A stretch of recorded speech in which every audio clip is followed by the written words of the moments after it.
Assalamualaikum warahmatullahi wabarakatuh.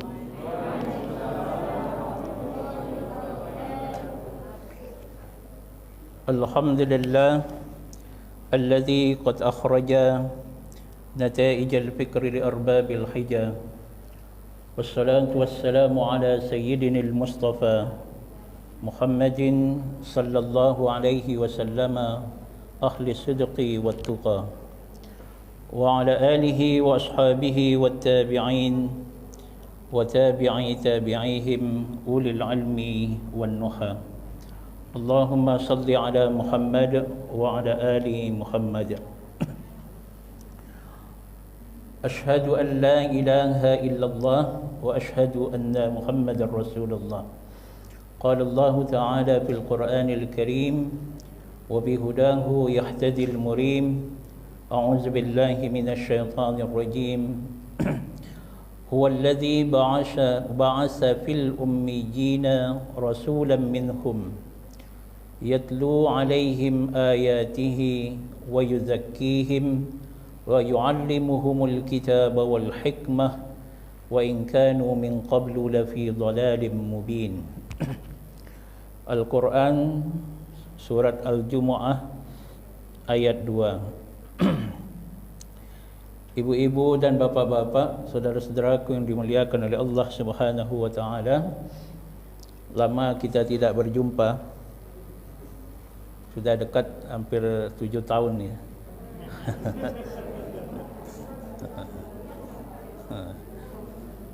Sebenarnya 2 tahun ke belakang itu saya ada ke sini, tapi 5 tahun ke belakangan tidak lagi ke sini. Ya, saya melalui istri dihubungi oleh pengurus untuk dapat ini kita bersama-sama berkongsi ilmu pengetahuan terkait dengan agama ini. Nah, saya bilang diatur sajalah asal jadualnya cocok. InsyaAllah kita akan bisa bersama. Dan dimintakan kajiannya terkait dengan hadis Rasulullah sallallahu alaihi wasallam. Maka dari itu pada kesempatan malam ini saya ingin memberikan dahulu pengantar, karena sesuai dengan informasinya Selasa pertama, Selasa ketiga, jika ada Selasa kelima gitu. Jika ada. Jika tidak ada ya Selasa pertama dan Selasa ketiga. Ganjil-ganjil. Nah, mudah-mudahan kita diberikan kesehatan oleh Allah Subhanahu wa taala dan diberikan kesempatan untuk kita menggali agama kita ini. Ibu-ibu dan bapak-bapak, saudara-saudaraku yang dimuliakan oleh Allah Subhanahu wa taala, insyaallah misalnya ini hari Selasa ketiga yang akan datang, nanti hari Seninnya saya biasa kirimkan bacaan gitu, yang bisa di-share, mau di-copy boleh. Kalau sekarang sudah banyak Android kan, jadi bisa dikirim lewat handphonenya untuk dibaca-baca. Mudah-mudahan dapat menjadi bekal, dan sesudah itu jika ada hal yang perlu kita diskusikan terkait dengan itu, maka kita diskusikan insyaAllah. Ya, kadang enggak sempat untuk mencatat-catat kan. Ya Bu. Apalagi ini enggak membawa anak, enggak membawa cucu kan. Nah, jadi ini cucu mesti dibawa. Ya, mesti dibawa untuk membantu menulis. Membantu mendengar. Karena matanya masih kuat, kita pun dia bisa mendengar lebih kuat dan bisa mengingatkan kita. Ya. Baiklah ibu-ibu dan bapak-bapak, karena ini sifatnya mengantar, maka mudah-mudahan sampai. Ya. Rasulullah sallallahu alaihi wasallam sebelum beliau wafat, beliau berpesan kepada kita. Pesannya adalah taraktu fikum amraini. Saya meninggalkan ya di dalammu itu dua hal. Dan memang para rasul itu dia tidak meninggalkan dinar dan dirham, tidak meninggalkan rupiah ya. Jadi rasul tidak, dan para nabi tidak meninggalkan itu. Maka kata Rasulullah SAW, taraktu fikum amraini, yang dua itu lan tadillu, kamu tidak akan sesat,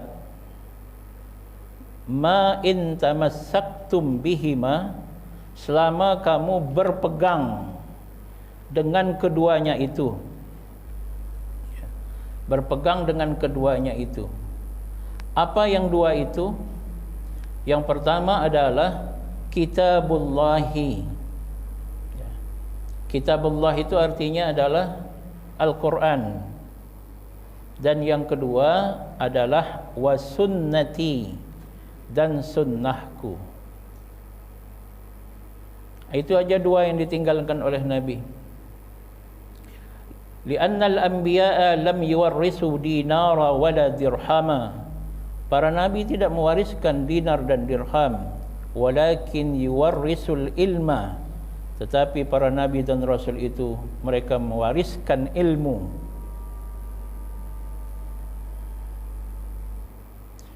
Siapa pewaris para rasul itu?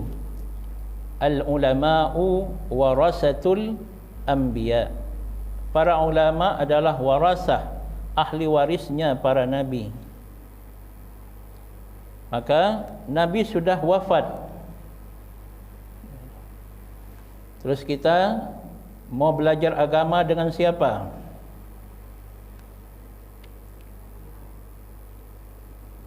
Ya ke pewarisnya. Ke pewaris para nabi itu.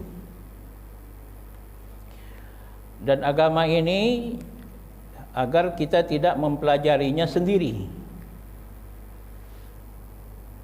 Al-Quran jangan dibaca sendiri, diterjemahkan sendiri. Hadis dibaca sendiri, diterjemahkan sendiri. Nanti dikhawatirkan yang akan mengajar kita itu adalah iblis. Mempelajari Alkitab, mempelajari hadis mesti dengan guru. Karena Al-Quran itu banyak aspek-aspek terkait dengannya. Ada namanya Al-Makki wal-Madani, ayat yang diturunkan di Mekah dan diturunkan di Madinah. Ada ayat yang memiliki sebab-sebab turunnya. Ada ayat itu karena dia berbahasa Arab, kata-katanya perlu dipahami sesuai dengan pengertian orang Arab yang memiliki bahasa itu. Dan Alkitab itu perlu dijelaskan. Yang akan menjelaskannya adalah tidak ada yang boleh menjelaskan selain Rasulullah sallallahu alaihi wasallam. Tidak ada yang memiliki otoritas menjelaskan Al-Quran selain Rasulullah. Jika dia tidak dijelaskan seperti yang dijelaskan oleh Rasulullah, maka sebenarnya dia menjelaskan Al-Quran itu dengan akalnya.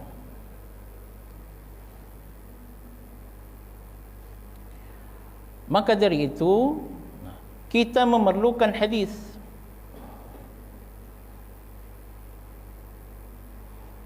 Ibu-ibu dan bapak-bapak, saya contohkan saja.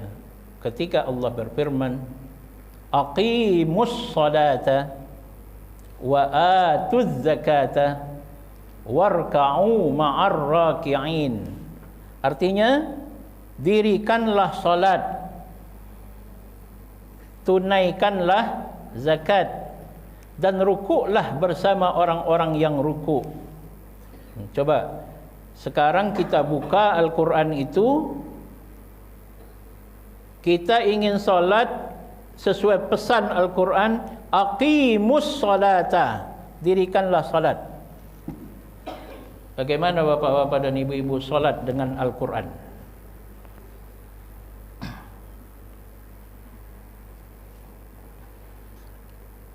Salat dimulai dengan takbir, Allahu Akbar, angkat tangan sampai ke sini, atau angkat tangan sampai hazwa mankibaihi dengan mengucapkan Allahu Akbar.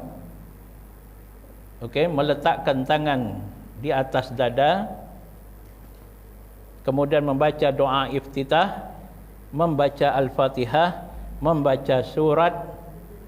Okey, itu semua bukan dalam Al-Quran, itu semua di dalam hadis.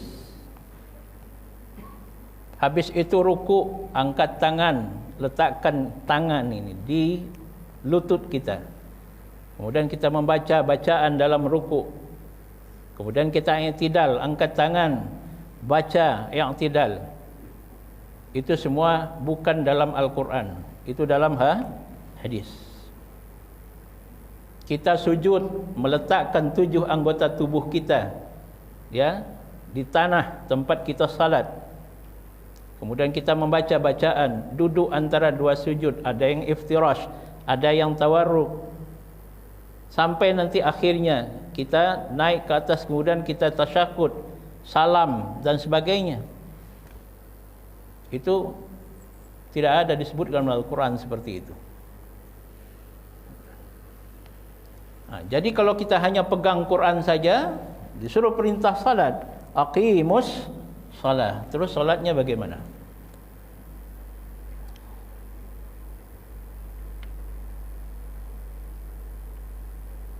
Bagaimana kita salat?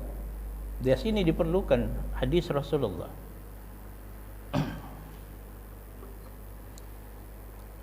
Jadi ada itu di dalam perkuliahan, ya, yang menyebutkan begini: membaca Al-Quran itu berpahala, membaca hadis tidak. Jadi kalau bapak dan ibu solat itu dari takbir sampai salam, membaca hadis tidak berpahala, maka apa tuh yang mau kita kerjakan kalau tidak berpahala?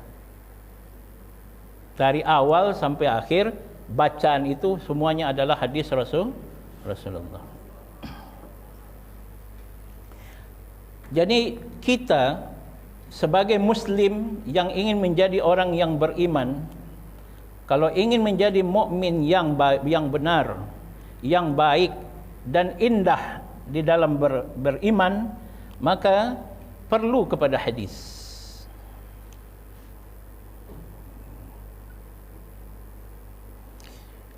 Maka Rasulullah sallallahu alaihi wasallam tinggalkan kepada kita 2 itu, Alkitab dan sunnahnya. Itu satu, yang pertama. Yang kedua, karena ditinggalkan 2 itu, maka Nabi berpesan, alaikum bisunnati. Maka kamu wajib untuk, ya, berpegang dengan sunnahku. Wajib berpegang dengan sunnahku. Alaikum bisunnati. Karena bapak dan ibu, sunnah itu dia lebih luas daripada Al-Quran. Sunnah lebih luas daripada Al-Quran. Baik. Kalau saya berdiri enggak apa-apa ya, itu ya.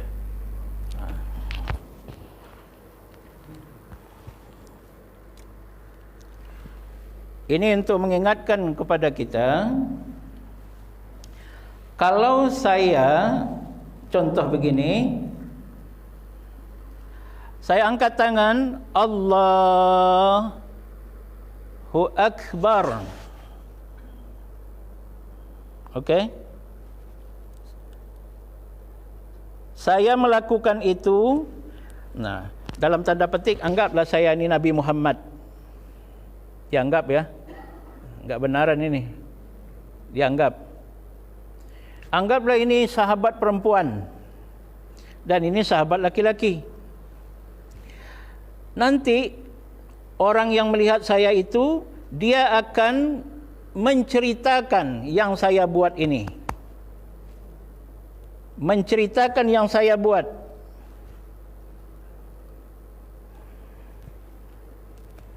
Ibu-ibu dan bapak-bapak, kalau yang saya sebut tadi, Allahu Akbar,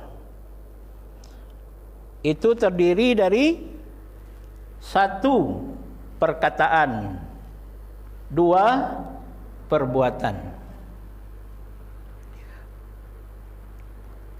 Perbuatan saya itu diceritakan oleh sahabat perempuan dan sahabat laki-laki kepada sahabat lain dan tabi'in.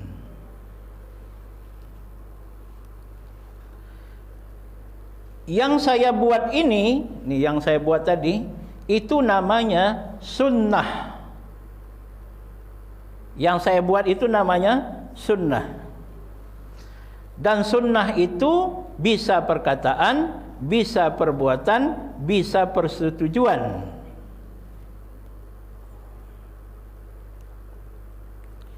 Tetapi yang disampaikan itu bukan hanya perkataan, tetapi juga perbuatan.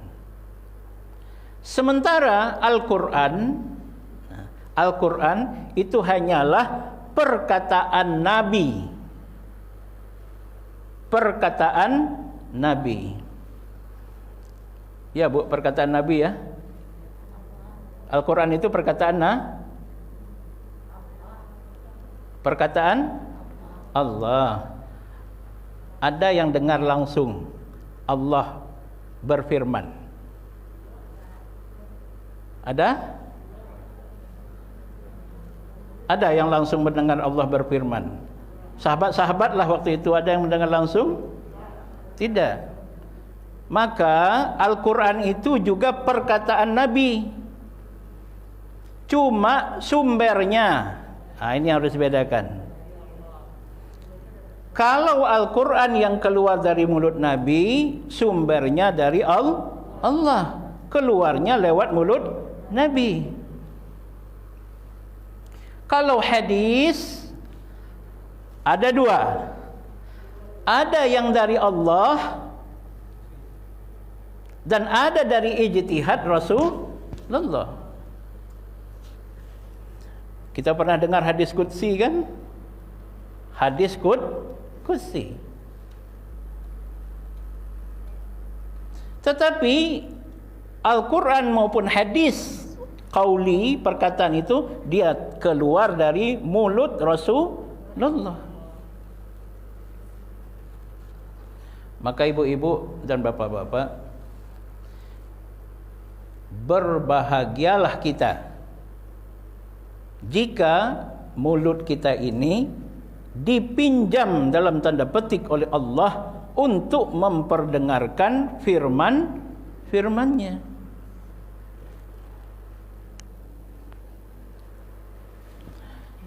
Nah, kita sebutkan tadi bahwa sunnah itu dia lebih luas. Karena di dalamnya ada perbuatan Rasulullah, ada perkataan Rasulullah, ada persetujuan Rasulullah. Sementara Al-Quran hanyalah qaul,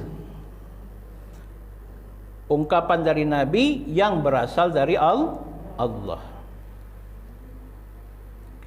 Maka untuk mewujudkan apa yang ada di dalam Al-Quran itu, siapa yang mau menjadi aktornya? Ini sutradaranya sudah buat skrip nih. Siapa mau mengerjakan apa, yang mau dikerjakan apa, itu sudah ada sutradaranya. Siapa yang mau menjadi aktornya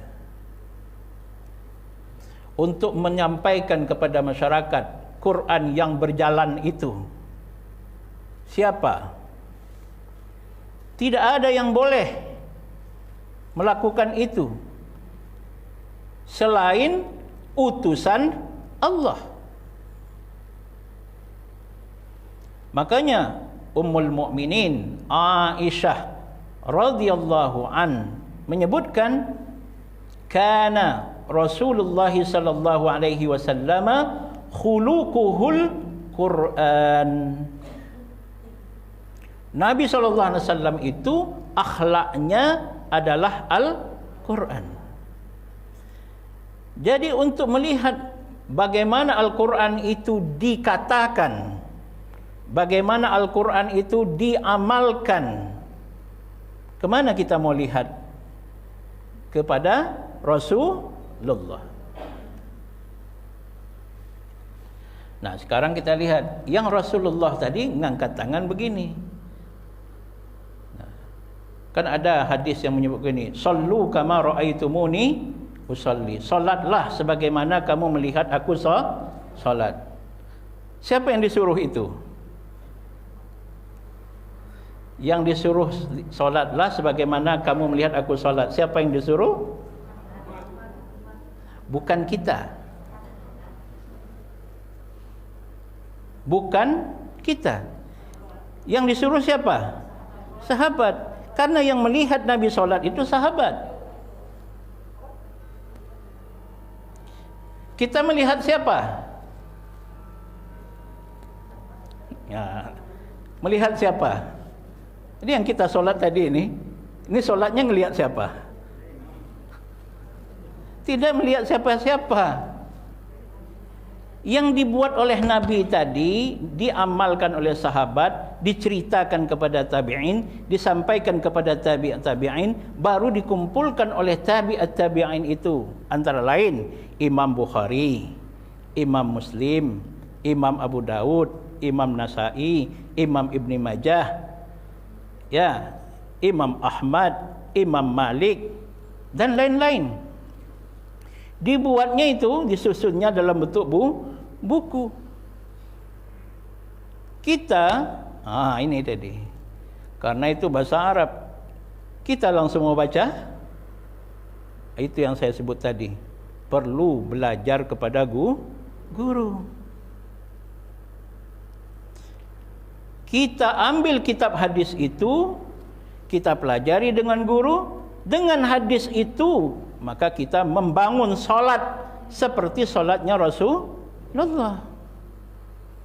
Ya, saya tulis sebuah buku itu, kumpulan hadis-hadis tentang solat, 250 hadis, baru kita boleh membuat solat seperti Rasul salat.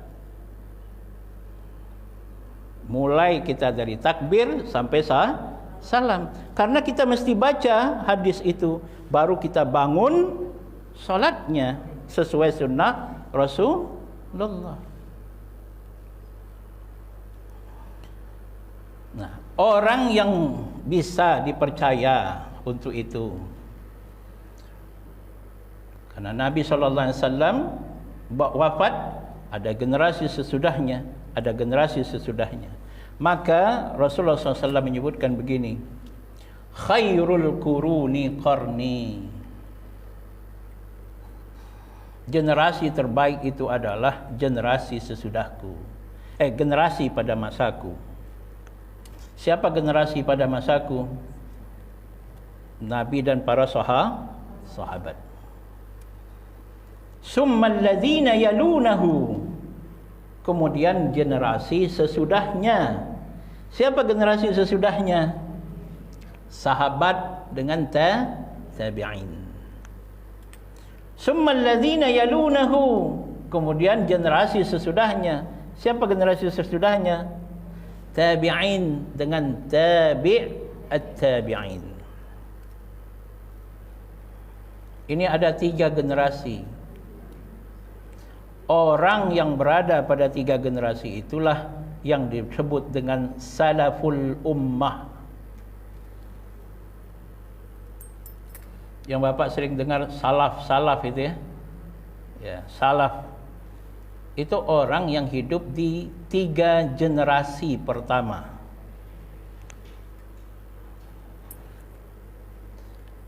Karena sahabatlah yang paling mencontoh Rasulullah, tabi'inlah yang paling mencontoh sahabat, tabi'inlah yang paling mencontoh tabi'in, dan tabi'at-tabi'in itulah yang menuliskan apa yang mereka dengar, apa yang mereka lihat dari apa yang dilakukan dan yang dikatakan oleh para tabi'at-tabi'in. Dan itulah Bapak dan Ibu yang kita baca dalam kitab-kitab hadis itu. Bagaimana kita solat, bagaimana kita zakat, bagaimana kita haji. Ibu yang pergi haji, tawaf berapa kali? Berapa? 7. Ya. Berputarnya ke kiri ke kanan. Ke kiri, kiri maksudnya kiri ini yang ke apanya atau kanannya? Hah? Terjadi ikhtilaf orang yang pergi haji, Pak. itu yang begitu-begitu itu tidak ada dalam hadis, dalam Al-Qur'an itu. Quran hanya menyebutkan wal yatawafu bil baitil atiq. Berapa kali? 7 kali. Itu dalam hadis. Ya, dalam hadis Rasulullah. Kalau mau melakukan itu melawan arah jarum jam. Ya, melawan arah jarum jam itu juga dari hadis Rasulullah. Dijadikan senternya Hajarul Aswad itu dari hadis Rasulullah. Sesudah itu sa'i, itu juga hadis Rasulullah. Sa'inya berapa? 7 juga. Pergi ke sana, balik lagi 1 atau pergi saja 1? Pergi saja 1. Atau pulang pergi 1? Enggak, Bu ya? Enggak sebut Al-Quran itu. Itu hadis yang sebut. Ya. Ada juga itu jamaah nyetongnya itu. Berangkat balik PP Pak, sekali baru tu. Saya bilang baiklah. Ikut tak biasa maraton di kampung, maratonnya risiko. Sudah selesai dia baru dikasih tahu. Karena keras juga dia, keras juga. Ya, padahal cukup sekali berangkat 1 kali, balik sekali. Itulah perlunya hadis Rasulullah. Jadi hadis ini pertama, dia menegaskan apa yang ada dalam Al-Quran. Ada dalam Al-Quran, dia perkuat, dia tegaskan. Itu satu. Yang kedua, hadis ini dia menjelaskan apa yang ada dalam Al-Quran. Kadang menjelaskan yang umum atau merinci, ya, merinci. Oke? Yang ketiga, hadis ini dia terkadang datang dengan ajaran yang belum dikemukakan di dalam Al-Quran. Ya. Bapak dan Ibu ya. Coba kalau ada seorang laki-laki menikah dengan seorang perempuan. Perempuan ini ada eteknya. Le boleh laki-laki ku menikah je eteknya. Jo anak tu sekali. Boleh? Laki-laki ini menikah seorang perempuan, nyo punya adik apaknya atau adik emaknya.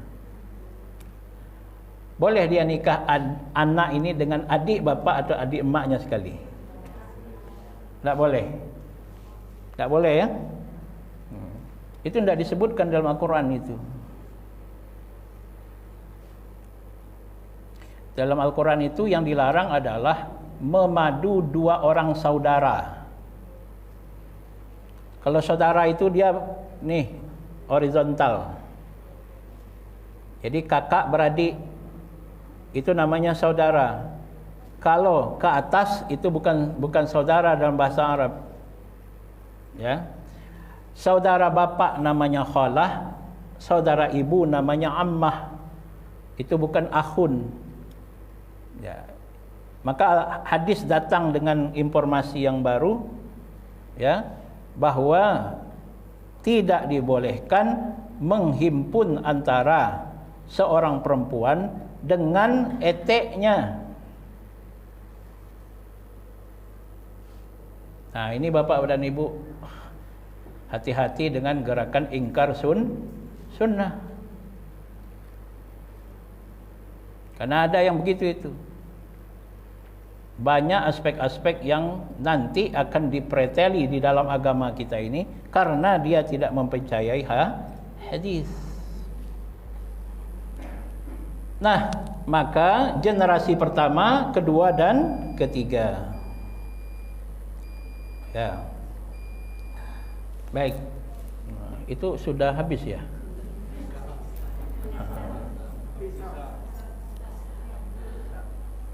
Baik, saya ini satu surat Taubah kerana ini penting. Nabi sallallahu alaihi wasallam itu adalah rasul. Dan dia rasul itu datang kepada kita. Seharusnya kalau kita sakit, kita datang kepada dokter. Bukan dokter datang kepada kita.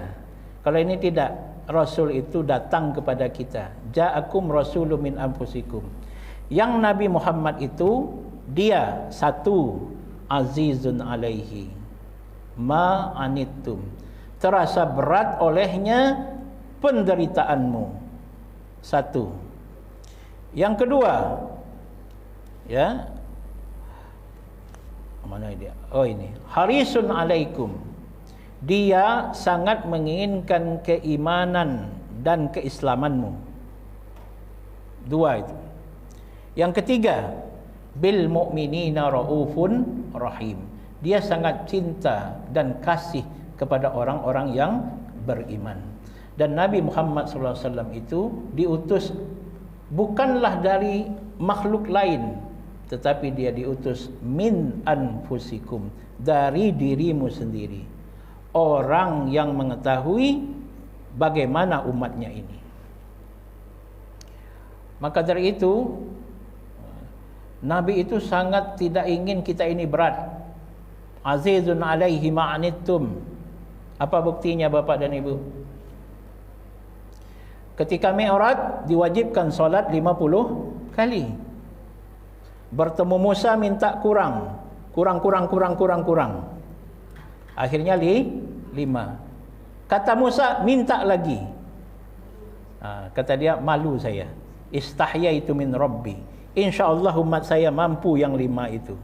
Maka kita buktikan. Jangan suka membuat solat ini semi-semi jamak. Ya. Bagaimana semi-semi jamak? Asar dilakukan, zuhur dilakukan dekat-dekat asar. Maghrib dekat-dekat isya. Ya. Ingat itu bahwa Nabi menjamin kita mampu, maka kita buktikan. Yang kedua, kalau Nabi di samping fardu ada tahajud. Tahajud itu sampai 2/3 malam atau setengah malam. Paling kurang 1/3 malam, 3 jam setengah. Bagi Nabi. Jadi dia minta itu bukan untuk dirinya, untuk kita umatnya. Yang kata Nabi Musa, enggak mampu melakukan. Tapi kita buktikan bahawa Nabi kita mengatakan kita mampu melakukan. Ketika Nabi SAW sudah berada pada posisi yang sangat tinggi, sampai berjumpa dengan Allah di Sidratil Muntaha, kata Jibril, tidak ada makhluk Allah yang pernah sampai ke sana selain engkau ya Muhammad. Jadi ketika mau ke sana itu silakan anda berangkat. Enggak ada makhluk Allah yang pernah sampai di sana. Seharusnya kalau sudah sampai ke sana tenang-tenang saja. Tak usah balik ke bumi. Kita dah jadi gubernur ni, dah jadi wali kota ni, dah jadi bupati ni, ketua DPRD ni, sudah sanang, tak perlu turun ke bawah lagi. Tidak begitu Nabi Muhammad. Allah menyatakan kamu selamat, kamu dapat keberkatan, kamu dapat kasih sayang. Senang Nabi? Senang, tapi belum senang benar. Apa kata Rasulullah? Assalamu alaina wa ala ibadillahis salihin. Itu yang kita baca dalam tasyahud. Saya sudah selamat, okey, tapi umat saya bagaimana? Saya mau umat saya ikut juga, termasuk juga hamba-hamba Allah yang salih. Jadi dia menginginkan keimanan dan keselamatan kita. 3, sangat cinta dan kasih kepada orang-orang yang beriman. Bapak dan Ibu masih ingat cerita perang Uhud? Nabi pesan, jangan turun dari sana wahai pemanah sebelum ada perintah. Rupanya orang di bawah mengemaskan ghanimah, harta rampasan. Maka turunlah orang yang di atas. Kalau tidak turun, satu habis harta rampasan kau. Mereka kejar dunia, tinggalkan perintah Rasulullah SAW. Sehingga hampirlah Nabi pada itu juga wafat. Hatta kasurat rubaiyatuhu, dah patah ni gigi-giginya, gigi saringnya ini. Karena melanggar perintah Rasul. Seharusnya Rasul sebagai panglima marah itu. Sudah berkecewaan, jangan turun. Turun. Ini sini Bapak dan Ibu, Rasulullah itu. Fabima rahmatin minallah. Dan dengan cinta dan kasih yang Allah semaikan di dalam qalbumu wahai Muhammad, lintalahum, kamu bersikap lemah lembut kepada mereka. Walau kunta faddan ghalidhal qalbi, kalau kamu keras dan kesat hati, dan faddu min haulik, maka orang akan berpaling darimu. Orang sudah salah itu sahabat, berdosa itu, apa yang diminta oleh Allah? Fa'fu anhum, maafkanlah mereka wahai Muhammad. Bukan hanya dimaafkan, wastaghfir lahum, mohon ampun kepada Allah karena mereka sudah berdosa. Disuruh Nabi Muhammad mohon ampun kepada Allah atas orang yang bersalah kepadanya. Tetapi ke depan, wasyawirhum bil amri, musyawarah. Kalau sudah berazam, jangan lupa bertawakal kepada Allah. Itulah Bapak dan Ibu pribadi yang min anfusikum, yang azizun alaihi ma anittum, yang harisun alaikum, yang bil mu'minina raufur rahim itu. Itulah nanti yang akan kita bahas. Hadis-hadisnya, kata-katanya, perbuatan-perbuatannya, persetujuan-persetujuannya, sifat-sifat fisiknya, akhlaknya, perjalanan hidupnya dalam bingkai hadis Rasulullah sallallahu alaihi wasallam. Saya menyampaikan ini untuk pertama saja. Minggu depan insya-Allah kita akan membahas hadisnya langsung. Mudah-mudahan ini bermanfaat bagi asas kita dalam mempelajari hadis ke depan. Subhanakallahumma bihamdika asyhadu an la ilaha illa anta astaghfiruka wa atubu ilaik. Assalamualaikum warahmatullahi wabarakatuh.